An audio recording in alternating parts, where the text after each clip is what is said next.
Assalamualaikum warahmatullahi wabarakatuh. Perkenalkan, nama saya Eni Satuliskina, NIM 223810920080. Saya dari Prodi BKPI kelas C angkatan 2022, Fakultas Tarbiyah Institut Agama Islam Negeri Madura.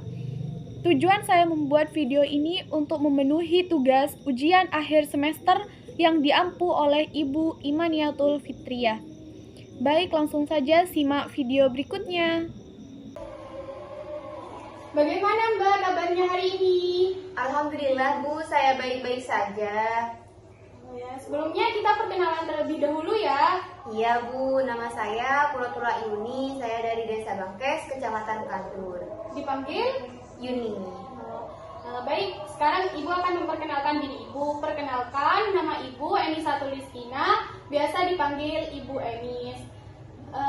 Bagaimana Mbak sekolahnya? Alhamdulillah Bu, saya di sekolah juga baik-baik saja. Semangat ya sekolahnya. Iya Bu. Kalau boleh Ibu tahu, maksud kedatangan Mbak ke sini itu ada apa ya? Maksud kedatangan saya ke sini Bu, saya ingin berkonsultasi di mana saya itu ketika melewati sesuatu di mana ancaman sangat besar bagi saya, tapi menurut orang lain itu tidak termasuk ancaman, hal biasa Bu, seperti itu Bu. Sebelumnya Mbak pernah tidak melakukan proses konseling? Tidak pernah Bu. Baik. Sebelum itu Ibu akan menjelaskan apa itu proses konseling. Nah, proses konseling itu adalah di mana konselor membantu konselingnya untuk mengatasi masalah yang sedang dihadapi si konseli. Nah, di dalam proses konseling ini ada batasan waktunya, di mana Ibu akan membatasinya selama 30 menit tiap kali pertemuan. Nah, selama di sesi pertemuan kita hari ini, dalam waktu 30 menit itu belum teratasi, kita bisa lanjut ke sesi berikutnya. Begitu Mbak. Nah, di proses konseling ini juga ada asas-asas ya, di mana seperti asas kerahasiaan. Asas kerahasiaan yang dimaksud di sini yaitu ketika Mbak menceritakan semua masalah yang sedang dialami Mbak itu akan aman dan tertutup gitu. Hanya Ibu saja yang mengetahui, seperti itu. Bagaimana Mbak, mengerti? Iya Bu, mengerti. Langsung saja Mbak itu ceritakan permasalahan apa yang menurut Mbak tadi buat orang lain itu biasa saja, tapi buat Mbak itu hal yang sangat menakutkan, seperti itu. Begini Bu, ketika saya itu melewati suatu jalan, baik saya itu mengendara sepeda motor atau berjalan, ketika saya melewati sebuah lubang, nah di situ saya merasa di situ ada hewan yang sangat buas yang ingin mencekam saya. Tapi menurut orang-orang, misalkan saya bareng sama teman saya, di mana nggak ada hewan buas di situ kata teman saya, tapi menurut saya itu adalah ada hewan Bu di dalamnya yang ingin mencekam saya, hewan yang sangat buas. Tapi kata teman saya itu tidak ada apa-apa, itu hanya pikiran kamu. Enggak, ini ada, seperti itu Bu. Oh, seperti itu ya.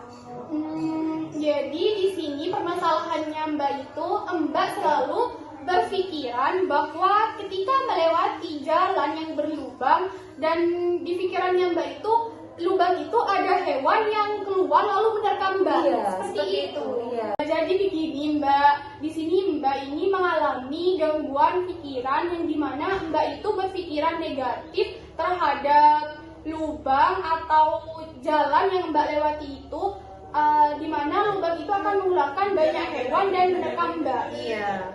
Oh baik, di sini Ibu akan menggunakan teknik dog stopping, di mana teknik dog stopping ini akan menyembuhkan Mbak dari yang awalnya berpikiran negatif menjadi berpikir positif, seperti itu Mbak. Iya Bu, tapi saya agak sedikit ragu Bu, apakah mungkin dengan teknik touch stopping itu akan merubah pikiran saya tadi Bu? Soalnya saya yang berpikiran ketika saya itu melewati lubang-lubang akan keluar binatang buas yang ingin mencekam saya itu sudah lama sekali, Bu. Oh, jadi begini Mbak tidak perlu khawatir. Memang tidaklah mudah untuk menghilangkan pikiran negatif Mbak itu tanpa ada dorongan atau kemauan yang ada dalam diri Mbak sendiri. Baik, di sini Ibu akan melakukan cara sistematis agar Ibu bisa merubah pikiranmu yang awalnya negatif berubah menjadi positif. Seperti itu. Baik, Bu, apakah ini akan berhasil ya, Bu? Baik, kita lihat saja ya. Misal, kita bayangkan dulu, kan pemikirannya Mbak tadi yang negatif itu Mbak berpikiran melewati jalan yang berlubang, lalu lubang itu di pikirannya Mbak akan keluar banyak hewan yang akan menerkam Mbak, kan seperti itu pikiran negatifnya. Nah, pikirkan saja seperti ini, Mbak melewati jalan yang berlubang, lubang itu kecil, tidak seberapa dengan tubuh Mbak yang sebesar ini gitu. Jadi Mbak itu tidak perlu merasa takut, anggap saja lubang itu hanyalah lubang gitu, lubang biasa gitu. Iya, sepertinya ini masuk akal sih, Bu. Nah, bagaimana kalau kita langsung saja Ibu akan melakukan suatu teknik untuk bisa merubah pikiran Mbak ini menjadi pikiran yang baru atau pikiran yang positif.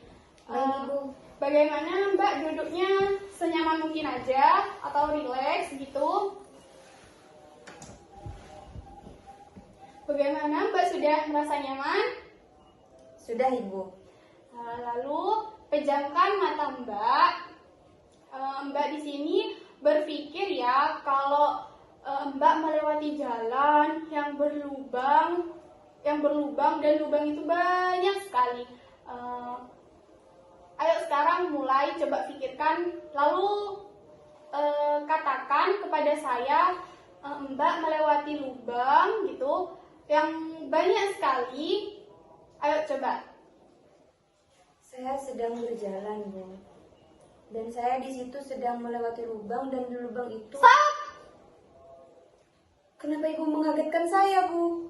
Benar, Ibu memang sedang melakukan interupsi terhadap kamu, di mana Ibu menghentikan pikiran negatif kamu yang awalnya tadi kamu berpikiran lubang itu akan mengeluarkan hewan dan akan menerkam kamu. Nah, Ibu berusaha menghentikan pikiran negatif itu agar kamu bisa berpikiran baru atau berpikir positif gitu. Tapi apakah mungkin saya itu bisa melakukannya, Ibu? Saya yakin kamu pasti bisa, asal dengan satu cara kamu rutin atau terus-menerus melakukan cara tadi itu. Misal kamu dalam sehari melakukannya 3 kali gitu. Intinya kamu itu bisa merubah pikiran kamu itu dengan cara atau dorongan dan kemauan yang ada dalam diri kamu itu gitu, untuk merubah pikiran yang awalnya negatif berubah jadi positif, seperti itu. Berarti harus sering-sering dicoba untuk berpikiran positif, untuk merubah pikiran saya yang awalnya takut menjadi tidak takut lagi. Ya, ayo kita coba mungkin sekali lagi. Kamu bayangkan duduknya yang rileks dulu dong. Nah, saya agar buat kamu nyaman gitu loh. Baik, Ibu. Pejamkan dulu matanya. Kamu pikirkan, lalu anggaplah kamu melewati jalan yang berlubang. Lalu ketika kamu berpikiran bahwa lubang itu akan keluar hewan, kamu bilang stop gitu. Mengerti, Mbak? Saya mengerti, Bu. Ayo coba.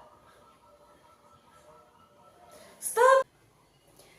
Nah, bagus. Sepertinya kamu sudah bisa melakukannya sendiri. Lalu, apa yang kamu rasakan saat ini? Tadi saya sudah melakukan dan berusaha untuk tidak memikirkan hal yang negatif lagi, Bu. Tapi saya rasa itu sangat aneh. Ya memang, kan ini masih tahap awal untuk kamu menghilangkan rasa negatif itu yang ada di pikirannya kamu. Mungkin kita coba sekali lagi. Boleh, Ibu, tidak apa-apa. Mungkin dengan cara ini Dengan cara saya berpikiran terus-menerus positif, saya akan berhasil untuk menghilangkan rasa takut saya. Ya, ayo coba lagi. Stop! Wah, sepertinya kamu sudah mulai bisa ya dan mampu menghentikan pikiran-pikiran negatif yang ada di benaknya kamu itu. Iya Bu, saya rasa saya sudah bisa Bu. Tapi apakah saya tidak akan lupa ya Bu untuk melakukannya itu di rumah? Tidak, selagi kamu masih ada kemauan dan untuk terus melatih hal yang tadi itu yang sudah dilakukan di sini, kamu terus latihan di rumah. Seenggaknya kamu dalam sehari itu latihannya 3 kali, 4 kali gitu. Baik Ibu, jadi akan saya lakukan di rumah untuk berlatih terus Bu, untuk berpikiran positif. Lalu bisakah kamu nanti setelah latihan kamu mencatat hasil latihanmu itu lalu dibawa ke sini diserahkan kepada ibu untuk pertemuan berikutnya. Bagaimana? Baik Bu, saya akan mencatat setiap kegiatan-kegiatan saya yang dilakukan di rumah. Kegiatan yang sudah dilakukan tadi saya juga akan coba di rumah Bu untuk berpikiran positif agar saya cepat keluar dari zona ketidaknyamanan saya Bu. Oh iya.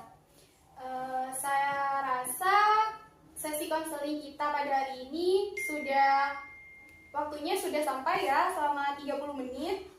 Iya Bu, terima kasih Bu. Semoga cara ini bermanfaat dan bisa membantu saya untuk memulihkan pikiran positif saya Bu. Ya, sama-sama. Baik Ibu, saya pamit pulang dulu ya Bu. Semoga tadi yang sudah diajarin sama Ibu, saya tidak akan lupa di rumah. Ya, Assalamualaikum. salam.